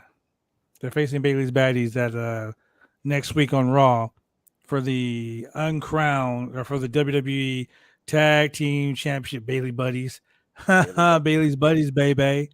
I missed them flailing arm Bailey Buddies. That was back in the day when Sasha made Izzy cry. That was awesome. Fan-fucking-tastic. I'm all about making kids cry during matches. It's shit. So you know you're a heel. The match sucked. I don't understand the booking. I mean, I do understand the booking, but I don't understand the booking. I understand the booking because they probably weren't going to have Raquel Rodriguez and fucking what's her name go to the finals. It probably was going to be Toxic Attraction. Which then also it probably was going to be Zoe and Nikita. Well, okay. I would imagine. Because if it would have been Zoe and Nikita, it was because they were faces, and they still would have lost in the final. But I could see Toxic Attraction being the WWE Tag Team Champions, and because they're yeah, me too. Because they would be like super big heels. Correct. All right. Looks like we got that rerun thing turned off. So it would be like thank you, moderator. It would have been better to have Toxic Attraction win the tag team titles, and then have Sasha come back with Naomi because they're gonna come back with a fucking huge pop. That's super baby faces, and then you have these new up and coming heels from NXT that just came and just took the tag team belts versus these super over faces that never lost the belts. That'd have been a great storyline right there. The Toxic Attraction could have been like, yo, y'all have to earn a shot at the champions now. And they could have did the whole we're better than everyone else like they did in NXT. Only on a bigger scale now. You know what I mean? It would have been great. But to have a tag team like Raquel Rodriguez and Aaliyah is stupid because I mean the only thing they could play off of is that she was a former NXT tag team champion with Dakota Kai. But they were the first tag team champions and they lost it the same fucking night. So whatever. Ooh, that's too bad. You remember that? They won the Dusty Classic and became the NXT tag team champions. And then lost them later on that night. They were tag champions for a whole 30 minutes. Wow. That's right. Yeah. They would have been breakout tag team of the year. Yeah. Your boy Husky 518 is right about that. Shane's right about that. Woulda, shoulda. Yeah, woulda, shoulda, coulda. But yeah, it is what it is. It is what it is. I just wasn't happy with that whole thing. I mean, We all know. We all knew what was going to happen. So now we're going to have a tournament final that no one cares about. So we all know that Dakota Kai and Io Sky are winning the tag team titles. Julian, what are your thoughts on that? But does Bayley turn on them when her buddies return? Ooh. And what if Charlotte returns? We don't need that. 4 horsewomen, baby. Charlotte can stay gone for a while. I need Charlotte back. I need Charlotte in my life. I don't need Charlotte back right now. I need Charlotte in my life. Don't be a hater. Don't be a hater. Charlotte is amazing. Charlotte's the best thing since sliced bread. She is the I know. I like sliced bread. Okay, I'm being sarcastic. Your hands. I'm sorry. I totally zoned out for a second because I was watching a video of Jake something. Video of Jake something? What? Yes. You know who Jake something is, right? No. You don't know who Jake something is? Jake something is awesome, dude. He's Jake freaking awesome. Is fucking hot as hell. That's number one. Well, I mean, I don't know about that because Well, I'll leave that to you. You can admit it. Come on, be real. He's like, look, just embrace, bro. Just embrace it. He's hot as hell, and he had a video. I was paying attention, and I heard sliced bread. What the hell were we talking about? Are we talking about food now? Well, apparently we're talking about this right here. A 2 out of 3 falls match about the Brian Kendrick for the Roundtable Pro Wrestling Podcast Predictions Championship. Shane wants to shot the championship so bad. Shane wants to come onto the island of relevancy. He wants to be relevant again. He wants to be a champion. I mean, he's scared of your championship because he doesn't want to face big money Drew. So he's like, look, can I please get a shot at the championship? So I'm going to give you a shot, Shane. I'm going to give you a shot because you did watch 2 of the 3 movies that we requested that you watch. So I'm going to give you a shot. But here's how all you had to do, Shane, was watch these movies. What third movie? Hold on. But here's what we're going to do. We're going to do a WWE 2K simulation. 2 out of 3 falls. That means Shane isn't going to be over there playing with it. I'm not going to be over here playing with it. We're going to let the computer play with it. That sounds skinky. You're going to allow the computers to play with you guys? It's going to be, I've seen Weird Science. It's going to be rando, which means we're just going to pick we're going to pick 1 random wrestler each round. Whoever wins 2 rounds out of the 3 rounds will be the official Roundtable Pro Wrestling Podcast Predictions Champion, because Shane can't win a predictions match. So I was like, maybe I'll give Shane a shot. Shane's lost to the Roundtable Champion twice. He's lost to the Wicked Crazy Pinfalls Champion. He's lost to Julian and No More Contenderships. Like Shane has lost so many times. Look, Shane is the guy who will lose a match when the opponent doesn't even show up. That's how bad Shane loses. He says he earned it at Money in the Bank. You get your shot, Shane. You'll get your shot. You will get your shot. September 1st, ladies and gentlemen, we're going to do it live here on the Roundtable Pro Wrestling Podcast. And if Shane should lose, ladies and gentlemen, because if I win, I retain my championship. But if Shane loses, Shane's going to be in the middle of the mall. Booty shorts on. See-through booty shorts now. See-through. Lace. See-through lace booty shorts. I'm like it's in plastic. He's going to have a see-through lace booty shorts with a thong on. So it's going to be like white booty shorts with like a hot pink thong. He's going to shave his legs and his man parts too. Because Shane, is it worth it? Gosh. I mean, hey, he wants a shot. I got to get something out of it. But I got to get something out of it. If I'm putting my title on the line, worth it at this point. If I'm putting my title on the line, Shane's got to do something that's going to be equally challenging. He's putting his title on the line. Yeah, he's putting his title. He wants to taste of the title. He's going to taste of the title. Yeah, he's going to taste of it. Shane's going to be butt naked in the mall, shaking his thing, twerking it live on the podcast. I think you know what I think I'm gonna do? As a matter of fact, I think live on the podcast. I think what I'm gonna do is I'm just gonna stream it live while Shane's twerking in the middle of the mall. Booty shorts, crop top, see-through thong. Oh, Shane. Just shaking his ass for a whole 15 minutes in the food court on a Saturday afternoon. A hot Saturday afternoon, because that means everybody's gonna be in the air-conditioned mall. He's gonna get up on the table and he's gonna fucking get it. So Shane, you better hope. Oh, he's gonna get something, all right. You better hope and pray you win, because if you don't, you're gonna be thong wearing husky. You're gonna be this gonna be some premium content for your OnlyFans. Anyway, Thong ski. Speaking of something really cool, I want to tell you guys. I came up with an idea the other day, and you know how like Wrestle Talk has, or your Wrestle Talk has like their Quizlemania. You know, yeah. I want to do something like that. I want to do a community show.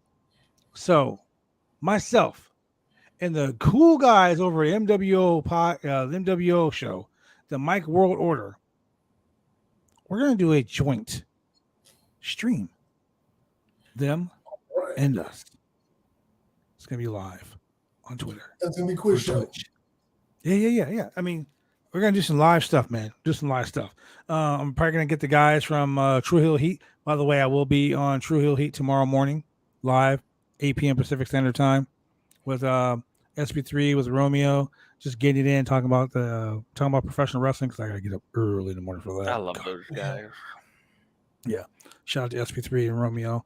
SP3 is the reason why we're on the Roundtable is on Body Slam. He introduced me to Cass and kind of pushed me in the right direction, and and got people like Cade and Righteous Reg and Will Washington and Phil Lindsay. Like he kind of ingrained me into this beautiful community. Hence the reason why I've met you. How I met a lot of people from Fightful. So I owe SP3 a lot. So yes. Wow, our numbers are popping right now. Yes, I love it. Anyway, so September 2nd, Shane wants to also do a stream here. We're going to do another simulation of Clash at the Castle. A prediction simulation. We're going to put all the matches together on WWE 2K22 and play the game live here on the stream to see who wins. And then we're going to compare those wins to the wins and losses at the actual show Saturday. It's going to be 10 a.m. Pacific Standard Time for Clash at the Castle next Saturday. Not tomorrow, but next Saturday. Next Saturday. Damn. On my weekends, I'm going to be up early in the morning. Jesus Christ. Anyway, so we go to the main event. Drew McIntyre, Sami Zayn. Hey, man. Sammy did some work. Sammy put a lot of work in tonight. Sammy is the MVP really of the show. Main event. Sammy is the man. MVP of the show, man. Talking about long form storytelling, by the time Sammy gets his payback, it's going to be fantastic. So this is why I wanted to wait until now to talk about the Usos, because you see how the show ended. The show ended with the Usos coming out, helping Sammy. Drew, they beat Drew down. Roman came out, they beat Drew down. And the Usos held Drew, while Sammy gave not one, but two haluva kicks. Yes. And at the end of the night, they were all standing over a fallen Drew, the Usos, the Bloodline, and Sammy, the, what do they call him? The honorary Us. Honorary Us. But earlier in the night, Jimmy was like shoving him and, being a dick. So I'm calling a tag team match. Well, yeah. Sammy lost twice, but he did what Roman told him to do. Roman said he needs somebody to go out there and pretty much soften up. Correct. Soften up, and he did. They did. They beat the shit out of Drew, which means on Raw this week, Drew's gonna beat the shit out of Roman and the rest of the guys, and that's why he's gonna lose at Clash of the Castle. But we also had Karrion Kross come out and do his thing too. So that's that. That's right. So I'm gonna say this, and you can quote me on it later on, ladies and gentlemen. I'm gonna see Kevin Owens and Sami Zayn challenge for the World Tag Team Championships because the way they're talking to him, the way that one is using him, the other one is treating him like shit. He's gonna and you realize that Sammy was like, man, why'd you have to come at me like that? Why all this? Why are you coming at me like this? You know what I'm saying? Like, and remember, Kevin Owens talked to him about it before. Yeah. So long-term storytelling. If this would have been Vince, Vince would have forgot about this shit like an hour after he wrote it. He'd have been like, "What the fuck's going on out there, pal? I didn't say. Oh wait, I did. Damn it! Now how am I gonna fix this next week? Write me a whole script Rematch. and then come in and tear it up. Rematch. Yeah, let's give him a rematch. Yeah, same outcome, rematch. Yeah, step by step, same outcome, rematch. I can just see that shit now. So I mean, I see the tag team title match happening. Maybe what's the next pay-per-view? Survivor Series? No. Because they had nothing in October. Survivor Series in November. Yeah, they had nothing. They had nothing in October. They don't have anything in October? Not so far. Oh. Extreme Rules. Extreme Rules. Okay. Can we have the Usos versus the WWE version of Best Friends at Extreme Rules? Hey, now, just to be clear, in Extreme Rules, the horror show. Horror show at Extreme Rules. Wasn't it that Great all matches were Extreme Rules matches? Okay, so they're not usually. So technically, if you have an Extreme Rules show, that should be a hardcore show. But when it's not a hardcore show, it's stupid. I'm gonna have every show is gonna be a death. It's gonna be night of the death matches. Don't nobody die. Yeah, correct. Ain't no hardcore, actual hardcore shit going on. I seen a hardcore match on Thursday night. I seen on Tuesday night. I seen Tiffany Stratton take a back bump on some fucking Legos. Ladies and gentlemen, Legos fucking hurt. Don't you ever stepped on a Lego? I'm like, oh shit. Imagine getting power bombed onto some Legos. Yeah, they hurt. Legos are no fucking joke. Trust me, I had a match one time. Got chokeslammed with some Legos. Felt that shit for like 2 years. I'll tell you. Legos, no joke. No joke.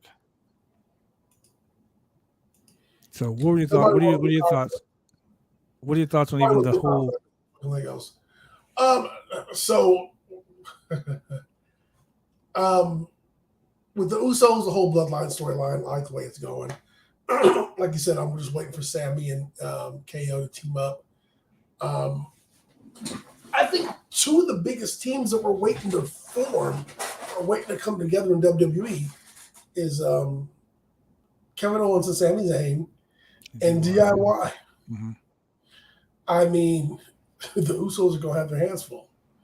And it's going to make for some good television, some good pay-per-view matches. Oh, good. We're still talking about this because I have a prediction. What people don't remember though, before your prediction, and I'm gonna throw this out. I'm gonna fucking throw it out there. Remember when the WWE guys got trapped over in fucking Saudi Arabia? Yes. And they brought in NXT. They brought Gargano and Ciampa up to NXT from NXT as a tag team when they were feuding with each other. Yep. And they put them clean over the tag team champions. Yep. They pinned the tag team champions clean as a sheet. Yep. So, can you imagine putting them together against the Usos? Can you imagine putting them together against Kevin Owens and Sami Zayn? Can you imagine putting them together against Kofi and fucking and Xavier? Yeah. What about putting them together against Legado del Fantasma, because Legado's coming up too. NXT, your boy Escobar rolled up and was like, "Did you think I forgot you? Get in, let's go." We all know he's coming to the main roster. He brought his clique with him, including hot ass Electra Lopez too. All of them coming up. Spanish Mafia up in gang warfare and on SmackDown probably. But DIY, Kevin Owens, Sami Zayn, Usos, Street Profits, bro. I think they should just merge the tag team titles and just have one tag team championship, not the SmackDown and Raw, just one world tag team champions. Yep. And let the tag team champions go to both brands, all three brands. Let's go, man. Let's get this shit going. Fuck. What are your thoughts, Drew? Here's my thing about the whole bloodline and all that deal.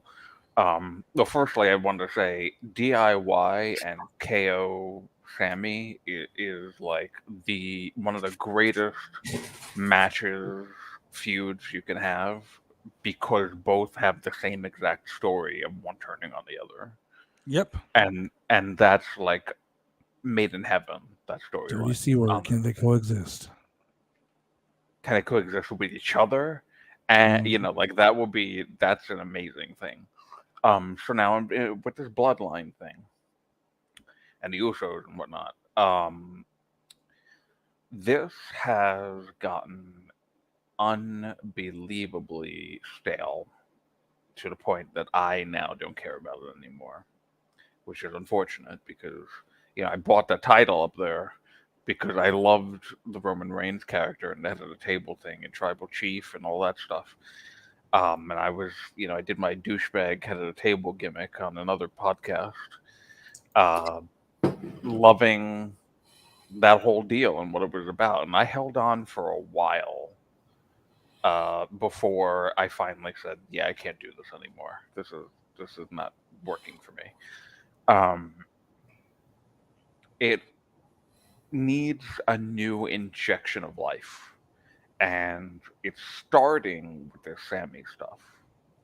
However, I have said before that I think the real thing that takes a whole bombshell to this bloodline thing is Roman losing the titles before the Usos.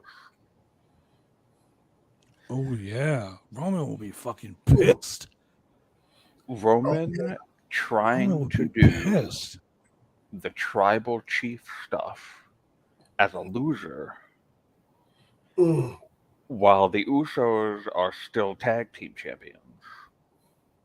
And then they start going, oh, well, this isn't right. We should be the top now. We should be the heads of the table. We should be the chiefs of this bloodline because we are still champions. You lost. Right.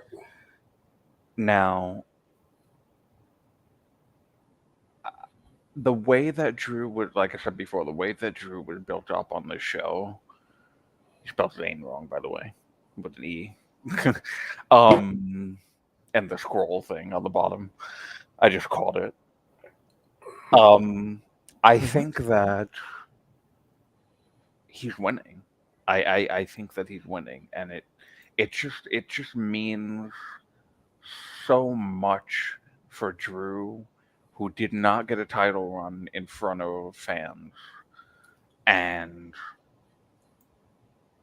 the first major stadium pay-per-view outside of the United States in like 25, 30 years, however long it's been, that they were saying tonight.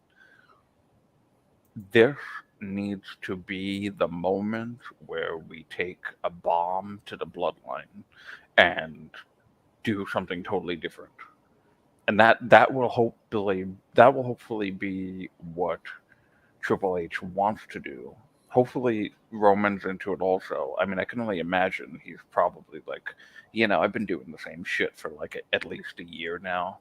I think it's time for something else to happen. Because he's smart. He's not stupid. He's not selfish either. So I feel like he's probably thinking now is the right time for me to finally lose. He's also going to have a 2-year championship celebration next week. Correct. Which is like, that's interesting. Stuff like See, that. That's why I said, and that's the reason why I said, they beat him down this week. Next week, he's going to beat them down. Because what better way than to beat someone's ass when they're celebrating being champion when the next night they're defending the title against you? That's like beating someone's ass on their birthday. Like, yeah, it's your birthday, bitch. So Surprise, I think that Shane said if Roman had the last beatdown before Clashful, then Drew. Well, they don't do it that way. I noticed that they kind of like stopped doing the person who does the beatdown ends up losing the show before on the go home show. I don't know. I mean, they did the same thing when Theory with the U.S. title. Theory beat down he beat down Bobby Lashley the SmackDown before Money in the Bank. Right. And look what happened. Bobby came out and just fucking trashed his ass like he was, like it was trash day and they were picking up the garbage. So, I mean. So I think that Drew needs to win at Clashful. And that starts the seeds of ending the bloodline. And that could be that. Look, this was one of the most incredible things in modern WWE. This was an absolute treat to watch, legitimately. Taking Roman Reigns, who was not fun to watch, and the Usos as stale characters, and doing this whole incredible storyline to where it is today. And yes, it's had faults, it's had ups and downs for sure. People, the string of Kevin Owens matches where Kevin probably should have won, but the Usos always were helping him. And there were 2 Brock matches, and technically one of them wasn't supposed to happen at SummerSlam, but that ended up happening. But I think that it's time. I think this moment for Drew, yeah, totally agree there. I think this moment for Drew is important. I think that the moment for WWE is important as well, because it's time to have somebody else at the top. It's been too long. I agree with that. I 1000% agree with you. The only problem I have with the WWE booking is that they're trying to push Roman Reigns versus The Rock at WrestleMania. And are they still? They're still trying to do that. And doesn't need the titles. I don't get it. I personally don't think they need the title. I personally don't think they need the title for that match. Like that right there could be like, if I win, the bloodline is done. I'm tribal chief or whatever. Yeah. You will acknowledge me. I think that it would be, it would have to be Roman goading Rock into coming, even though he's not.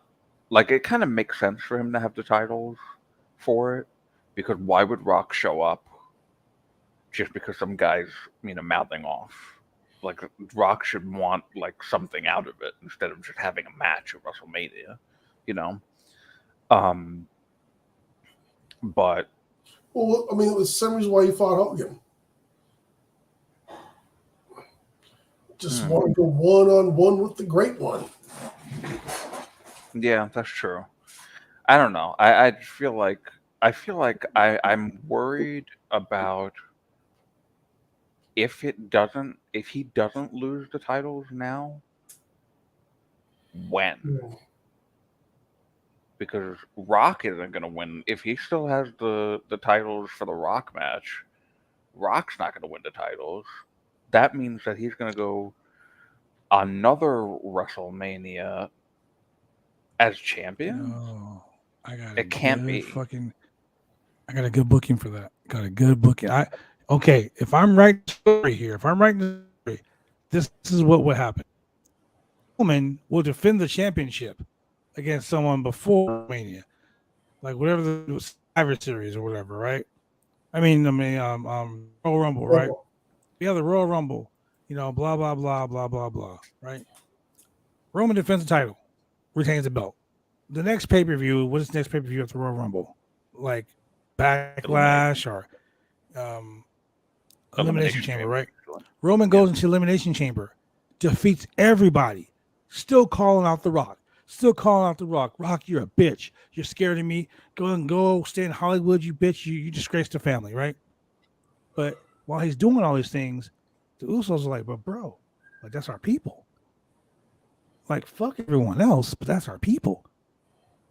You talk about we're a bloodline. We should be worrying about being a family. Like you're over here shitting on our family. This right, Roman. So Roman, you know how Roman is, always gaslights these guys, right? Yep. Stops working. So now Roman is like, he's feeling the heat a little bit. Maybe Roman goes out there and he's facing Drew, or maybe he's facing Karrion Kross, maybe he's facing someone else, right? And the bloodline doesn't. And the Usos don't come to help him. He barely wins. They're doing a video backstage or something, right? Roman's pissed off. He's walking around backstage looking for the Usos. Kicks open the door. They're on a video chat with The Rock. Why the fuck you talking to him? I'm your tribal chief. Grabs the phone, breaks it. Right? So now you've already alienated the twins. Now The Rock is playing a instigator. Like, hey, let me set you free. That ignites the hatred between The Rock and Roman. So now Roman is more pissed off. Now he's more dead. So he's calling The Rock out on a random ass Saturday night's main event. Like a fucking random ass special WWE TV show. He's defending the title against Karrion Kross. Defending the title against Drew again. Right? What happens? The Rock comes down. The Usos come down. The Usos jump up on the apron like they're gonna help Roman out. Like the Rock, like maybe the Usos go attack the guy. The Rock slides in the ring, hits a rock bottom on Roman. Boom.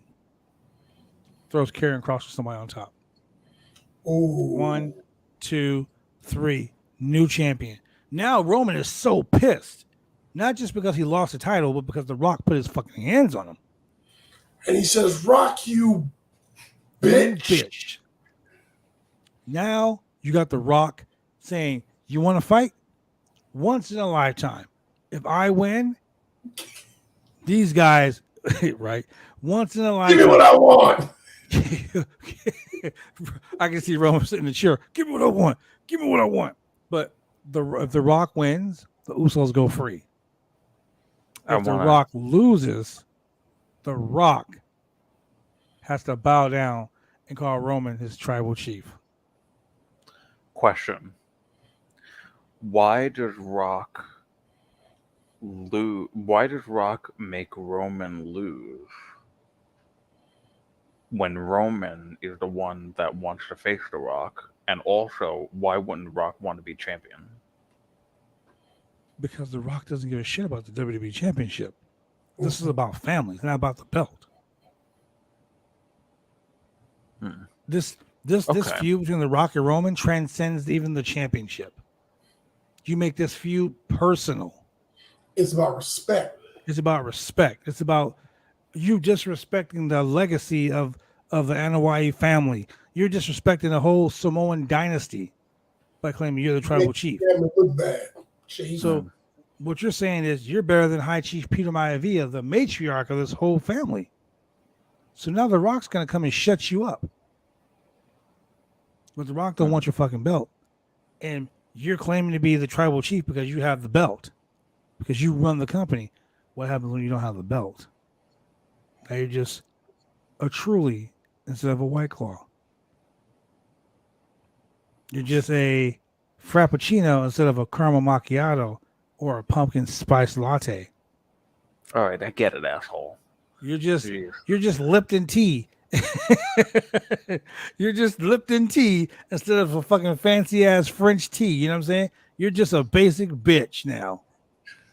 There it is. Man, I feel it personal. Right now. You make see, you feel attacked. Now Drew's gonna catch me in the NXT parking lot and run me over. Most dangerous place in the world. Folks either get arrested. So I understand that. I like that story. The problem that I have is that I really don't want Roman to be champion that much longer. I know. That's the part that sucks. But in order September, to build it up, October, Roman has to lose the belt November, right away. December, January, February, March, another 8 months. What the fuck do they do in 8 months with him still as champion? You know. I don't know, man. I don't know. He can feud with Trying to Cody. make him the next Bruno Sammartino. Maybe he starts feuding with Cody. Maybe Cody's the one who loses the belt too. They could be waiting on Cody. Cody. Okay. I have a feeling that the reason why I think Drew's winning also at Clash is because Drew doesn't even need to meet you at the parking lot. I don't. Talking about the NXT parking lot. Oh yeah. I think that Karrion Kross, who's obviously kind of being a heel. By the way, we didn't mention this. Wonderful presentation tonight. That was really cool. I don't know where they were. They were somewhere above the ring, and maybe some like skybox or something.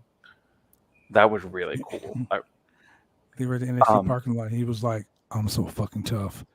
Even the NXT parking lot's afraid of me." It was like the ring in the background, and it was like a really like cool visual, black and white visual. I think Kross is going to attack Drew after Drew wins, so that this way there's a clear babyface heel dynamic for Drew's first feud. Because introducing Kross the way that they did, and then he goes after Roman, it just doesn't really make sense. Even though the whole thing is like TikTok, that whole gimmick, and it kind of really doesn't matter whether the champion is a face or a heel. But Triple H is very traditional when it comes to that stuff. And I feel like Kross is probably going to be in the main event fighting for the championship, and it makes more sense for him to be going after Drew than Roman. So I feel like Drew wins, and then Kross is the first guy to go after Drew. I mean, I can see that. I can totally. I get what you're saying. I totally 1000% get what you're saying. I just feel like it would be more beneficial for Drew to lose that title quick. You know what I mean? Like he needs to lose that belt quick if he wins it. And I don't want it to be like a hot potato. But you know, sometimes the title has to change hands. Like people were complaining about the AEW title changing hands so frequently. If you have a champion for fucking 2 years, it's stale. It's hella stale. You know, once it gets stale, people start losing interest. Roman signed a new contract, and yep, he sure did. It's a more part-time thing now, which is good for him. So, could it be then maybe for Clash, Drew wins, but Roman wins it back later on? Maybe but why? At why Survivor Series or Rumble. Well, that's a waste of time. Just like everyone's complaining about the AEW world title match that hasn't been announced yet, but it will be announced. In Chicago, it's going to be Punk versus Moxley in a rematch for the AEW title, and Punk's going to win the title back in Chicago. You know, people are going to lose their shit. Twitter is going to fucking melt down. Yeah, because they're going to be like, AEW is flop. They're flip flopping the title too much. Oh, this is so bad. It's so bad.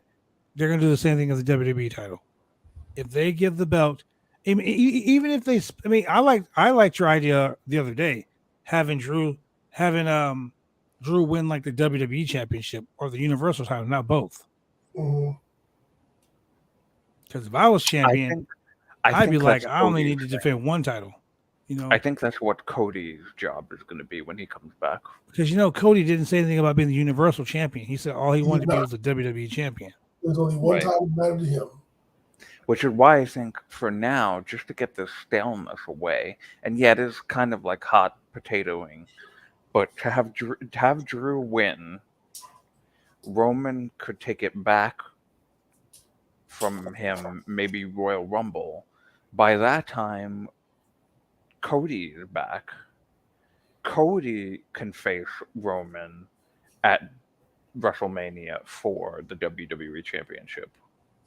Maybe the night if they want to do the Rock thing. If they want to do the Rock thing, maybe they have Roman night 1 Cody, Roman night 2 Rock. No. Or something. See, here's the thing. Here's the thing. If they're going to put Rock in the main event of WrestleMania, it's going to be in LA. And if they're going to put Rock in the main event of WrestleMania, it's going to be Sunday night. That's going to be the main event. Roman ain't going to wrestle twice. Because Roman is on that part-timer schedule. Roman thinks he's Roman is like a god right now. You know, he's in God mode. You know what I'm saying? You know, greatness on a different level. God mode. He's not going to wrestle twice. That's why I'm saying they can get the belt off of him, and then we can go ahead and have a WWE Championship match, a WWE Universal title match, or maybe they're gonna get rid. In my opinion, get rid of one of the fucking belts. Shane, good night, Shane. Please. It's fucking. It's fucking 1 a.m. here right now, Shane. Yeah, get over yourself. Shane's on. You don't know what. You don't know what tired means. Okay. Pussy. I don't know. I want it to be over with. I want the title reign to be over with. Yeah, you did good. You brought the belt prestige, and then you buried the belt. You did exactly what everyone complained about Brock Lesnar doing. Brock Lesnar came and won the championship and will defend the belt once every 6 months. Once every 3 pay-per-views, Brock will show up on TV. Paul Heyman put Brock's name was said more on TV by Paul Heyman than it was a ring announcer. True that. Yeah. You know, so now Roman Reigns, same shit. When was the last time Roman had a televised wrestling match that wasn't a pay-per-view? It was like 2 months ago. He had that fucking 6-man tag team match with the Usos that they should have lost. Right. But they didn't. That was the last time you seen Roman in a wrestling ring that wasn't a pay-per-view. Oh, I'm sorry. A premium live event. Premium live event. Don't forget that. So they charge premium prices for them tickets. Yeah, that's right. WrestleMania tickets, boy. Whew. Man. Whee. Somebody's life savings. Can I get 2 front row seats? Yeah, let me get your life savings. Yeah. Let me get your first and second born. Let me get dibs on your next baby. I guess. I'm like, yo, Biden, can I get some debt forgiveness on these damn WrestleMania tickets? Right? Yeah, Biden giving for debt forgiveness and everything else. Shit. So yeah, man. Like that was that. Raw, SmackDown was average. SmackDown, you know what? No. SmackDown was. Let's see. I'd give it a B. Let's see. Let's see. There's Truly. There's White Claw. What's in the middle of Truly and White Claw? What's the other? Budweiser Seltzer. Yeah. This was Budweiser Seltzer. No, this was Corona Seltzer. The slim cans. That's what this was. This was a slim can night. It was just above being a basic bitch, but below being a average bitch. That's what this show was. Yeah, I would definitely give SmackDown a B-. I think they kind of stepped on their own toes with the women's tag team matches, especially the Fatal 4-Way. Too many people in the ring, and the way WWE shoots their matches. There's too many people. The stuff with the Usos was good. Sammy's wonderful as usual. The Maximum Male Models, Hit Row. I mean, you got to find something for your B-listers to do. So, I mean, find something to do. And by that, I mean Hit Row, because everyone knows that the Maximum Male Models are top notch. And pairing the Street Profits with Hit Row is not going to give them the rub, I don't think. The storyline we're getting with Baron Corbin, Ricochet winning, the storyline we're getting with Sheamus headed towards the castle, that was all done well. But the women's tag division stuff kind of sank it a little bit tonight, in my opinion. Agreed. Fuck Rampage, because I don't give a shit about that. I don't want to talk about it. Oh man. Okay. Well, look. Well, since you said fuck Rampage, before we go, let me do this real quick. Here are the Rampage results, ladies and gentlemen. Dark Order won the match against House of Black thanks to Miro. Miro gets the shit beat out of him. Wardlow beats Ryan Nemeth real easily.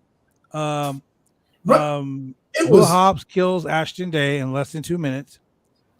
Backstage, the bowling team known as the Factory beat the shit out of Ricky Starks. Yep. Sammy Guevara and Ty Mello. No, she's not Ty Conti anymore. Or Tainara Conti. She's now Ty Mello. I think she should be Ty Guevara, but whatever the fuck, I don't care. They win their mixed tag team match over the ragtag team of Ortiz and Ruby Riott, Ruby Soho, whatever fuck her name is this week. In a very basic bitch match. The Ring of Honor World Title match. And they replayed Ruby Soho getting her hand broken. Where she just left it there. Yeah. Then we have Claudio Castagnoli defeating Dustin Rhodes in a very competitive match. I have one question. The best match the best thing on the show for me was the Dark Order versus House of Black. I got one question. Shoot. So we've kind of come to a consensus that the most unwise wrestling move will be the flying headbutt. Yes. The most unnecessary wrestling move to me is the giant swing. Yeah. I never got That's it. more of a haha, I got you move. Yeah. What was the name of that hot jobber? Ashton Day? Ashton. Was it Ashton Day? Yeah, Ashton Day. That's right, because they said something about he might have a good night or something like that. Yeah, it was his debut, his AEW Dynamite debut, and he got fucking smashed. It was pretty bad. He doesn't have a Twitter. That's unfortunate. He doesn't have a Twitter? You want to go console him, Drew? I'm not. I would like to thirst follow him, and I can't find his Twitter. Drew's like, I'm trying to get that Thirsty Thursday thirst traps. Google him. AEW. So we had Google AEW Ashton, whatever his name is. So we had and Rolf Ziggler, he got smashed. Yeah, that was you saw that coming. He was from Cleveland, or wherever they were. Yeah. You should have seen that coming. All in all, this was Good night. Oh, you found him? Yep. He's like, yep. Oh man, look at us over here making things, making thirst traps happen. Me and Sparklet's water making friends. So speaking of making friends, ladies and gentlemen, thank you very much for joining us here on the Roundtable Pro Wrestling Podcast. For the HMIC, Mr. Chemical Julian, for Big Money Thirst Trap Drew over here. I'm your brother franchise. Wait, go ahead, hold sir. on. I wanted to say something really quick. Mm-hmm. Serious thing. Okay. Because when I was doing my stupid Jig something thing earlier, I came across a tweet that I would like everybody to go and retweet. at Holy Shirt 93. They found out that their young daughter, unfortunately, has terminal cancer. Oh no. And has months left, and is begging everybody to retweet. They want Chris Jericho to get to maybe sing Judas in a video or something for her because it's her favorite song. At Holy, HOLY, 93.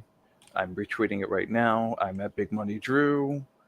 If you need to go and find it there, it will be there. It's been retweeted, but I want to get more people on it so that this way they can get more traction. Jericho can get a hold of it, and we can make that happen because that would be very nice for them.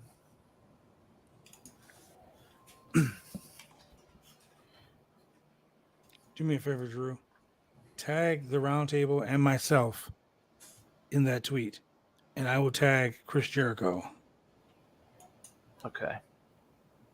You want me to hit a reply with the yes, with you and body slamming you in your personal yes. Twitter? All right.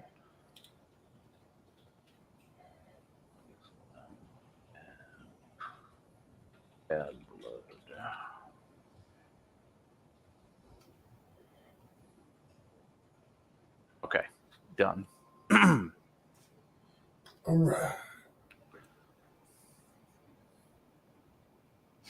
Okay.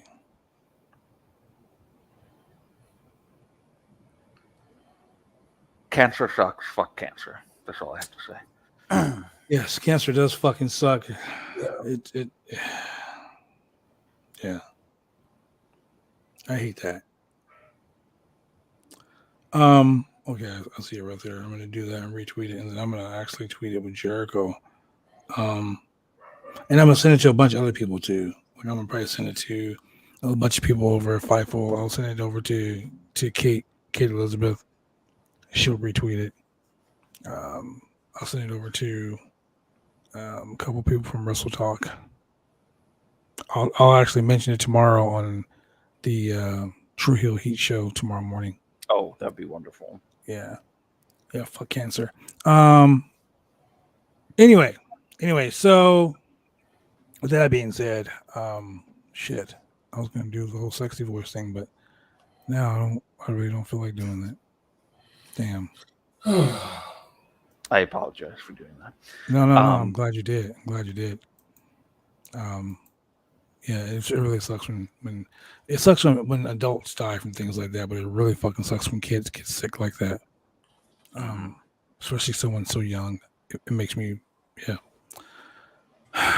Anyway, ladies and gentlemen, thank you very much for joining us here on Roundtable Pro Wrestling Podcast. For the HMIC, Chemical Julian, for Big Money Drew, I am the franchise. And check this out, ladies and gentlemen. We're going to send you guys on a raid. We're going to send you over to one of our Twitch friends. She's currently playing Call of Duty. I think she's playing Warzone. Yeah, it's Faye Baby, FAEBABY. We're gonna go ahead and send you over there on a raid. So stay tuned, ladies and gentlemen, and go like, and subscribe because we like to build a community here of cool ass people. So, like I said, with that being said, we're gonna give you guys the big see you later, and hope and pray that things work out. Enjoy your weekend. See you guys on Monday. Peace.